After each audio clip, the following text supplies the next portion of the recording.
बांझ रुला देने वाली कहानी। 14 साल की उम्र में जब खेलने कूदने की उम्र होती है तब रिश्ता हो गया। उस समय में सभी की लड़कियां 12-13 वर्ष में ब्याह दी जाती थी। शादी का मतलब भी पता नहीं होता था। बस ये सोचकर खुश होते थे कि नए नए कपड़े मिलेंगे। माँ थी नहीं तो पिताजी ने बस जो थोड़ा सा घर का काम काज सिखाया वही आता था।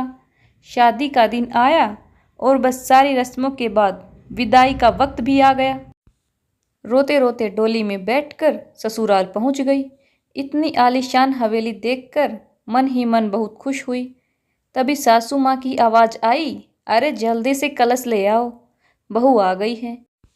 और मैंने घूंघट की आड़ से अपनी सास को देखा। आंखों से एकदम सख्त मिजाज की लग रही थी। मुझे सच मानो थोड़ा डर गई थी उन्हें देखकर। सारी रस्में खत्म होते होते रात हो गई। बिस्तर पर लेटते ही नींद आ गई। सुबह सुबह नौकरानी ने आकर जगाया था कि चलो रसोई बनाने की रस्म है। तैयार होकर रसोई में गई और खीर बनाई। सब ने तारीफ भी की पर सासू माँ ने कमी निकाल दी। साथ ही साथ हिदायत भी दे दी कि अब बचपन छोड़कर कुछ कामकाज सीख लो।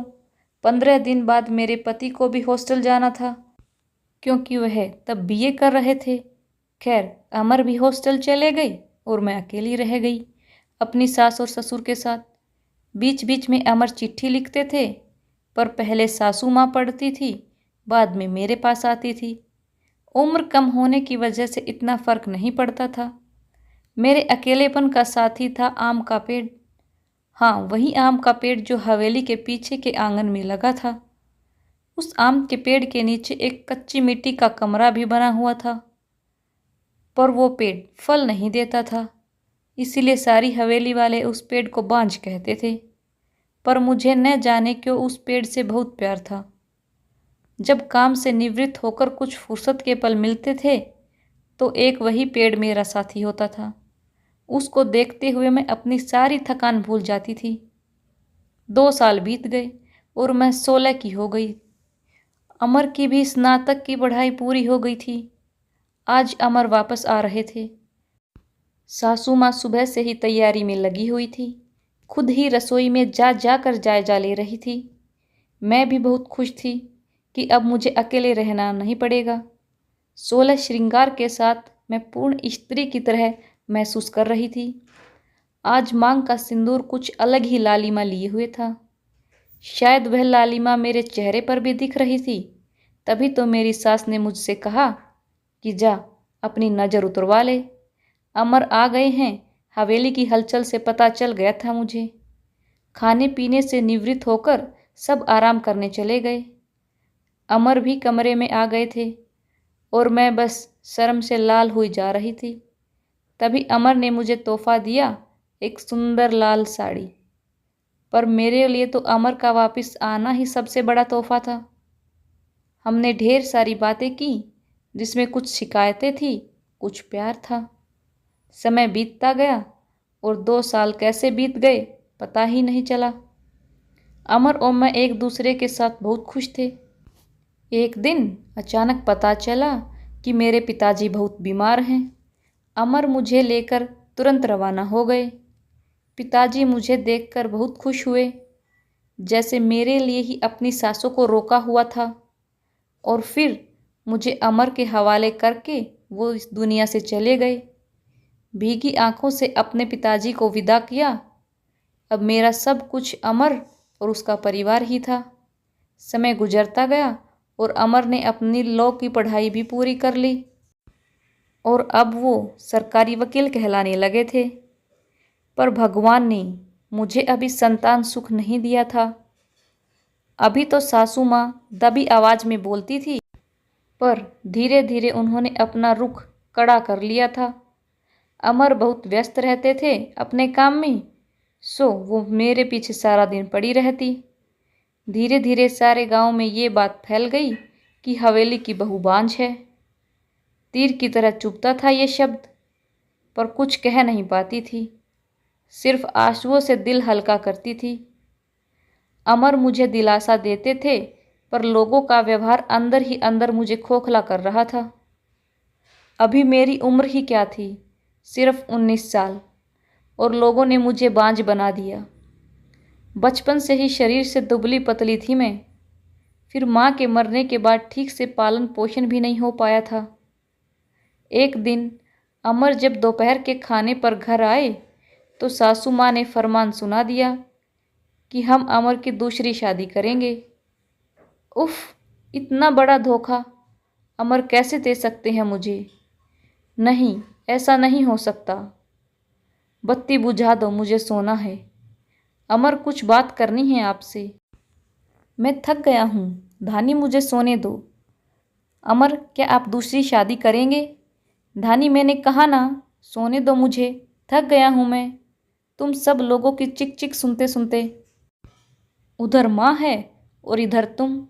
परेशान हो गया हूँ मैं, मन करता है आत्महत्या कर लूँ। नहीं अमर, ऐसा मत कहिए। धानी ने अमर के मुंह पर हाथ रखते हुए कहा। आपके अलावा अब कौन है मेरा? धानी करवट लेकर सारी रात आंसू बहाती रही और जब सुबह उठी तो एक टूटी हुई औरत बनकर, जो मजबूर होकर हर चीज़ से समझौता कर लेती है। सारी रात यही सोचती रही कि शायद अमर ने भी मौन स्वीकृति दे दी है दूसरी शादी के लिए, पर उसे ये कहाँ मालूम था कि उसकी माँ ने किस हद तक उसे मजबूर किया है दूसरी शादी के लिए। 1 महीने के अंदर ही अमर की दूसरी शादी गेंदा से हो गई। गेंदा अमर की माँ की दूर के रिश्तेदार की बेटी है। धानी, अपना सामान उस पीछे वाले कमरे में रख ले। आज से गेंदा इस कमरे में रहेगी, अमर के साथ। सासू माँ ने हाथ नचाते हुए कहा। कैसे छोड़ दूँ ये कमरा? नहीं, ये मेरा कमरा है, जिसे जहाँ जाना है जाए। पर फिर ख्याल आया कि जो ब्याह कर इस घर में लाया था, जब वही मेरा नहीं है तो ये कमरा कैसे मेरा हो सकता है? ऐसा सोचते हुए आंखों में आंसुओं का सैलाब उमड़ पड़ा। सिंदूर की डिब्बी और कुछ कपड़े लेकर उस कच्ची मिट्टी के कमरे की तरफ बढ़ गई। सामान एक कोने में रख कर खिड़की पर बैठ गई और उस आम के पेड़ को देखते हुए उसको निहारने लगी। इसे कुछ कम हो जाएगा, किस्मत कहूँ या कुछ और, कि आज मेरी हालत भी उस पेड़ की तरह हो गई है, अकेला, बेसहारा।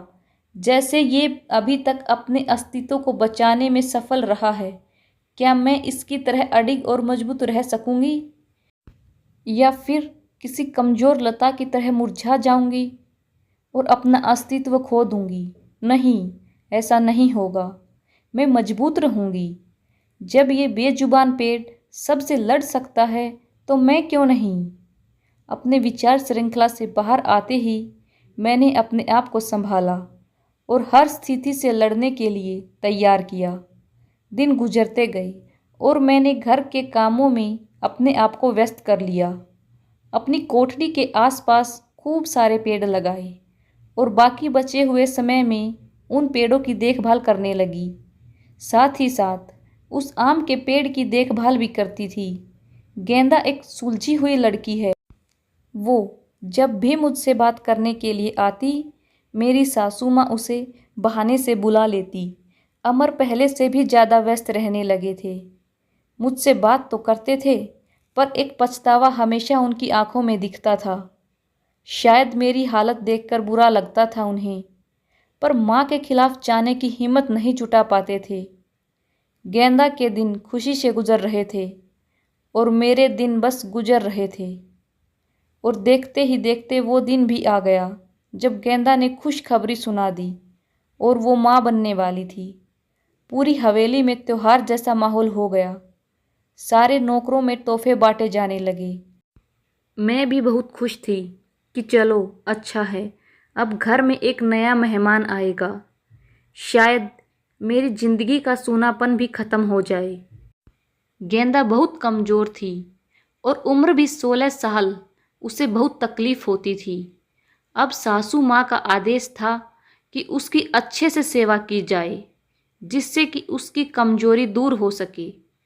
सारी देखभाल के बाद भी गेंदा का वजन कुछ खास नहीं बढ़ रहा था। एक दिन चिंतित होते हुए मैंने अमर से कहा भी था कि गेंदा को शहर में किसी अच्छे डॉक्टर को दिखा लाओ, पर सासू माँ ने ये कहकर मना कर दिया कि हमारे भी बच्चे घर पर ही हुए हैं। और अमर की वही पुरानी आदत कि अपनी माँ के खिलाफ वो जा ही नहीं सकते थे। एक दिन गेंदा की तबीयत कुछ ज़्यादा ही खराब होने लगी। उसकी सांस बहुत फूल रही थी। घबरा कर मैंने गांव के वैद्य जी को बुलवाया। वैद्य जी ने आकर कुछ दवाइयाँ दी और खून की कमी भी बताई। और जब मैंने अमर को सब बताया तो सासू माँ ने मुझे गेंदा से दूर रहने का आदेश दे दिया, ये कहकर कि एक बांझ की छाया नहीं पड़नी चाहिए गेंदा पर। खैर, मुझे गेंदा से दूर कर दिया गया और मैं फिर से अपनी कोठरी में अकेली सारा दिन बंद रहने लगी। या ये कहूँ कि अंदर ही अंदर मैं खुद भी डर गई थी कि कहीं सचमुच मेरी वजह से गेंदा को कुछ न हो जाए। कुछ दिन बाद रात में नौकरों का शोर शराबा सुन के मैं आंगन की तरफ भागी तो गेंदा के प्रसव का समय आ गया था। गांव की बूढ़ी औरतें और दाइयों को बुलाया गया। पूरी हवेली में हलचल का माहौल था। मैंने अमर की तरफ देखा, बहुत डरे हुए लग रहे थे। मैं उनके पास गई और उन्हें थोड़ा धैर्य रखने को कहा। थोड़ी देर में बच्चे की किलकारी गूंजने लगी। हम सभी की खुशी का ठिकाना नहीं था। पर तभी काकी ने बाहर आकर बताया कि गेंदा की कमजोरी और खून की कमी के कारण वो गेंदा को नहीं बचा पाए। बेटी को जन्म देते ही गेंदा का देहांत हो गया। हाय, पोते का मुंह नहीं देख पाई मैं। अब कैसे मेरा वंश चलेगा। सासू माँ का विलाप सारी हवेली में गूंज रहा था। उस छोटी दूध मुँहे बच्ची को देखकर मेरा कलेजा मुंह को आता। ऐसा लगता जैसे वो मैं हूँ। मैंने उसे कलेजे से लगा के रखा। जिनकी माँ नहीं होती वो बच्चे कुछ ज़्यादा ही समझदार होते हैं शायद। जरा भी परेशान नहीं करती थी वो मुझे, बस दूध पीते ही सो जाती थी। सासू माँ का वही राग चलता रहता कि लड़कियों से वंश नहीं चलता। पर अब शायद किसी को फर्क नहीं पड़ता था। अमर अब पहले से खुश रहने लगे थे। ऑफिस से आते ही मेरे कमरे में आते और गुड़िया को खिलाते। मुझे भी अमर को खुश देखकर बहुत अच्छा लगता था। साल बीत चुका था गेंदा को गए हुए और गुड़िया को आए हुए। आज गेंदा की बरसी है। हवेली में छोटी सी पूजा रखवाई है मैंने। पंडित जी के आते ही सासू माँ ने प्रश्न किया कि क्या मैं जीते जी पोते का मुंह देख पाऊंगी, और पंडित जी ने उसके लिए कुछ ग्रह शांति के उपाय बताए। सासू माँ चल दी पंडित को हवेली दिखाने और सारी हवेली की शुद्धि कराने। मेरी कोठरी के पास भी गई और पंडित जी को वो बांझ पेड़ भी दिखाया। पेड़ देखते ही पंडित जी का मुंह बन गया और उन्होंने कहना शुरू कर दिया कि इसी मनहूस पेड़ की वजह से हमारे घर में बेटा नहीं है। जितनी जल्दी हो सके इसे कटवा दो। अब मेरे बर्दाश्त की हद हो चुकी थी। मैंने अमर की तरफ देखा पर मुझे नहीं लगा कि वो सासू माँ को रोक पाएंगे, और सासू माँ ने तुरंत ही नौकरों को बुला लिया कि आज इस पेड़ को काट ही डालो। मुझे कुछ समझ नहीं आ रहा था कि क्या करूं, कैसे अपने सुख दुख के साथी को बचाऊं। जैसे ही वो कुल्हाड़ी लेकर पेड़ काटने आगे बढ़ने लगे, मैं फुर्ती से भागकर उस पेड़ से लिपट गई और विनती करने लगी कि पेड़ को छोड़ दो। पर वो लोग नहीं मान रहे थे। मैं रोती जा रही थी पर किसी को तरस नहीं आ रहा था। तभी किसी ने मुझे खींचकर धक्का दिया और मेरा सिर पत्थर से टकरा गया। सिर से खून की धार निकल रही थी। ये देखकर अमर से रहा नहीं गया और उन्होंने सबको वहाँ से हटा दिया और तुरंत मुझे अस्पताल ले गई। मरहम पट्टी के बाद मुझे कुछ होश आया। डॉक्टर साहिबा सामने खड़ी थी और अमर को कुछ समझा रही थी। सासू माँ भी वहीं थी और उनके चेहरे से पता चल रहा था कि उन्हें अपने किए पर अफसोस है। डॉक्टर साहब, क्या हम इन्हें घर ले जा सकते हैं? अमर ने पूछा। हाँ, अब आप इन्हें ले जा सकते हैं, पर ख्याल रखिएगा कि अब ऐसा दोबारा न हो, क्योंकि ऐसी हालत में ऐसे गिरना ठीक नहीं होता। ऐसी हालत? डॉक्टर, क्या हुआ है इसे? अमर ने घबराते हुए डॉक्टर से पूछा। अरे आप लोगों को पता नहीं, अब ये माँ बनने वाली है, तो इनका अच्छे से ख्याल रखिएगा। ये सुनकर किसी को भी यकीन नहीं हुआ। सब बस एक दूसरे को देखे जा रहे थे और मैं तो बिल्कुल यकीन नहीं कर पा रही थी। सासू माँ की आंखों में पछतावे के आंसू थे। मेरे सिर पर हाथ रखकर बस इतना ही कह सकी कि मुझे माफ़ कर दो, और मैं मुस्कुराकर उनसे लिपट गई जैसे मैं अपनी माँ से लिपटी हूँ। पूरे 9 महीने मेरी सासू माँ ने मेरा बहुत ख्याल रखा और मैंने उस पेड़ का। आज मेरी डिलीवरी होनी थी। सासू माँ समय से मुझे अस्पताल ले गई ताकि जो गलती उन्होंने गेंदा के समय की थी वो अब न हो। बधाई हो, आपको पोता हुआ है।